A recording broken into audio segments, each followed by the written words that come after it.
So I recently got together with a guy from my hobby. He asked me out first and I had some doubts that we'd work together as a couple because of the age difference. He's 35 and I'm 22. So, in my apartment, since it's an old house that was originally a single-family house, there isn't much soundproofing. And the floors creak when people move. I've gotten used to the sound of the guy upstairs getting up at 4 a.m. since he starts work at 5. And the sound of the girls in the apartments to either side of mine watching telenovelas till midnight, taking work calls all day and having friends over on weekend nights. I know when I play music or have friends over, some of the sound leaks through the walls. So I'd never get upset about hearing my neighbors because it goes both ways.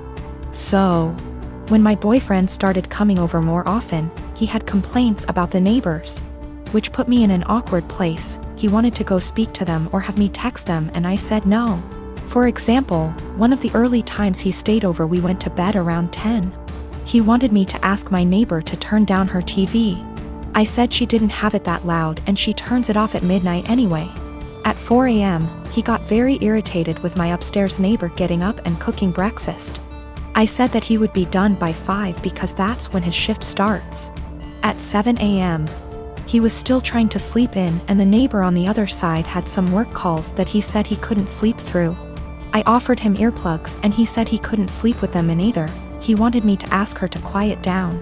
He had similar comments every time he heard someone else in the building just living their life, especially if it was when he was in bed. I got frustrated with my boyfriend and told him, you can't expect to date a hot young 22-year-old and not want to deal with a 22-year-old's living situation. I don't know if you realize, but this is a normal apartment for someone my age. Hell, my neighbors are pretty great. Nobody's throwing loud parties on work nights. Nobody's having screaming fights. Nobody's having babies. The hot young part was in sarcastic air quotes because those were his words, not mine. He got irritated and asked why I was bringing age into it. And I said it's because he can't both want someone so young and also want someone with house kinda money. And he was being so out of touch with how normal people in their 20s live. He got really irritated with me bringing age into it. And even more annoyed when I'd respond to his neighbor complaints in the future with, okay, boomer. Or tell him that if he wanted me to have a rich person apartment, he could pay for it. It's not possible for me to get to his house on my own because I don't have a car and the buses don't go that far into the suburbs. So that would mean him driving 30 minutes from his house in the suburbs to pick me up, then an extra 30 to drive me to his house. Then an hour round trip early in the morning to get me home in time for work. It's a lot easier for him to visit me in the city. I am using boomer as a joke or a figure of speech to say acting out of touch and entitled to tell other people what to do. It is a common figure of speech to say, okay, boomer, to someone who is acting entitled regardless of their actual age. It's more of a mindset thing. I googled his property records for his house and he co-owns it with a woman who shares his last name. Holy shit. I don't know if she's his wife or ex-wife or what, but I'm out of here. I'm honestly freaking out right now, but I just gotta say, great big thank you to everyone who noticed red flags and made me question that. I've blocked his number. He can have fun figuring out where I went. I'm a 19-year-old F with 6 older siblings. My parents spent most of my childhood spending money they didn't have on my siblings, so by the time I hit my teenage years, I realized I was probably going to have to fend for myself financially when I turn 18. I started babysitting and doing odd jobs around my neighborhood when I was 14, and eventually got part-time jobs during the school year. By the time I was 16, I was working 3 jobs in the summer and 2 in addition to school. When my parents told me they couldn't pay for college, I'd already earned enough, along with scholarships, to be able to put myself through college and have plenty left over. I've continued to work during the school year, and have been able to make money during quarantine by tutoring online. The issue began a few months ago, when my eldest sister got married. My parents spent 30 grand on her wedding, taking out a second mortgage to do so. To make matters worse, my dad was furloughed 6 days after the wedding. They'd effectively dug themselves into a hole they couldn't get out of. 2 weeks ago, my mom texted me for the first time since the wedding. She didn't say hi, ask how I was, or make any small talk. She just said, "Your dad and I need a favor. When can we call you?" I'd expected this. None of my elder siblings are doing well financially, and they've exhausted all other loan options, both from family and the bank. I figured they would text me, ask me to loan them a few thousand, and promise to pay it back when they could figure things out. I was absolutely willing to pitch in a few thousand, and had even considered giving them some of my tutoring jobs so they could make some extra cash. I was not, however, expecting them to demand I give them all the money, close to $40,000. I'd made from the ages of 14 to 18. The exact statement my mom had made was, "You made that money under our roof. We were the ones who allowed you to work, so you only have it because of us anyway. We bought you food and clothes for 18 years. That money is only a fraction of what you owe us," and so on. I said that food, clothes, and shelter were the very minimum. It's what they signed up for when they chose to become parents. I didn't ask for any of it, etc. They responded by telling me that if it wasn't for them, I wouldn't have the life I have today. I said they were being ridiculous, and hung up. Since that day, both, along with two of my siblings, have continuously hounded me about giving them what is rightfully theirs. My siblings, who have never been asked to give them money, are still professing that it's my job as their kid to take care of them. I told them they wouldn't see a cent of my hard-earned money, and have no right to make such a request. I'm torn. I feel awful for refusing to help them out, but on the other hand, this was their fault. I feel I shouldn't be responsible for fixing their mess. I'm a 30-year-old male and my best friend got married last week. I just bought a house and my wife is expecting our son in November. So I let him know I was limited in what I could contribute financially, but did tell him I would try my best. So, I went to the bachelor party in Maine, I rented the tux, and paid for mine and my wife's dinner at the rehearsal dinner. I also had a gift of $300 that I was going to give them, but we will get to why I didn't give it to them. His now wife, then fiancé, texted me multiple times a day with updates fine. I didn't always respond and it got to the point where if I didn't respond at least once a day, I'd get a call from my buddy. I have a full-time job and am redoing some rooms in my house, so I'm busy. She texted me for the following reasons. 1. My wife was not allowed to talk about our pregnancy at all. She didn't want anyone to focus on that more than her, the bride. 2. She was not going to order special food for my wife, no one asked her to. My wife was fine with whatever she was going to be served. 3. I was not helping the groom enough, he had to help her with favors, seating charts and programs.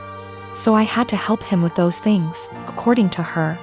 She also said to get ready to help with thank you notes after the wedding. 4. She said if I was a true best man, I would offer to pay for the bar bill.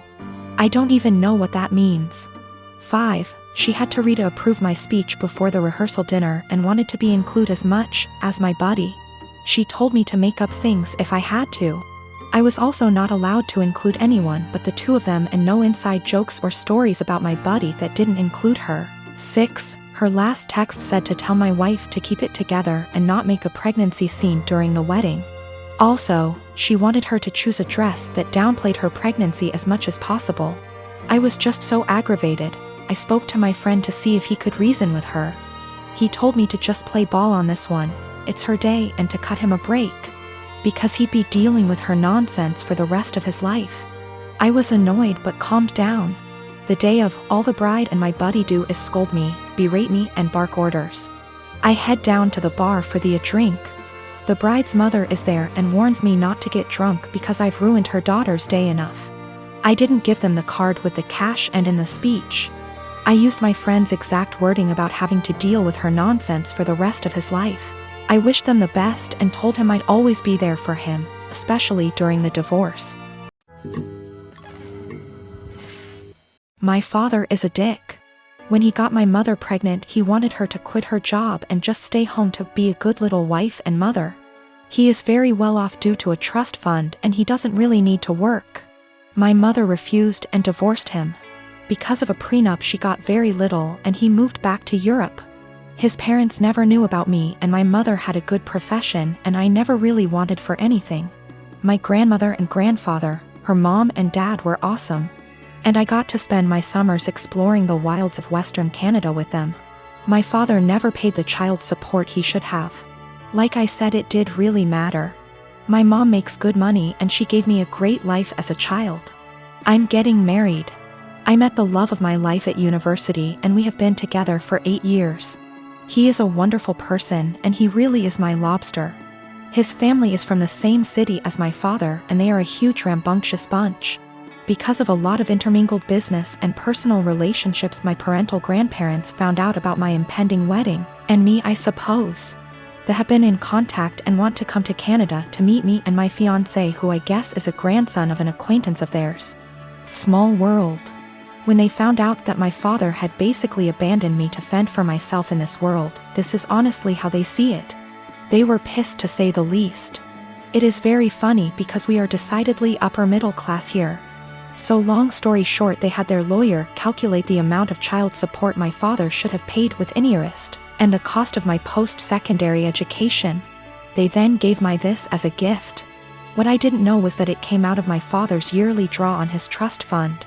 He is furious because it is obviously a sizable amount and it will very much affect his finances for at least the next 2 years. He may need to, get a job. He has been contacting me and telling me that his current wife and children will be negatively affected if I don't give him back this money. I don't really need it. And I guess I am entitled to it, and I am getting a trust fund now as well. But I really want to pay off any debt my mother may have and make sure that when she retires she can do whatever suits her fancy. I'm not giving it back. My half-siblings will not really be affected. They have trust funds set up already and their tuitions and fees and stuff are covered. My grandparents' family sets these up when a kid is born. One of the reasons my father is upset is because since he didn't bother to tell his parents about me, they did not set this up. They have since taken a good chunk of his trust fund and used it to set mine up. Realistically, the principal being separated 28 years ago would have left him in the exact same position. My mom was working on getting her PhD so she could help kids with a certain condition. That is what he wanted her to walk away from. My grandparents have sent me pictures of my family there. The coolest thing is that my grandfather looks like the granddad from The Parent Trap. My mom never remarried, but she has had a special friend since I was 5. He is amazing and taught me to swear in Colombian Spanish. I had lunch with my mom. Apparently she has no debt. Like at all. I guess she did literally write the book about the treatment for the kids she works with. She does okay for herself. I never really thought about it. We decided that what would be best is to set up a scholarship for people who want to go into her field of study. Since I am now a trustafarian, I can afford to do this. I am, however, going to book her and her friend a trip for after my wedding. And I am going to go pay off my car. My half-brother has posted about this. He has a slightly different viewpoint than myself. He is not in any way coming after myself or my mother. He is a young man who is disillusioned with his father.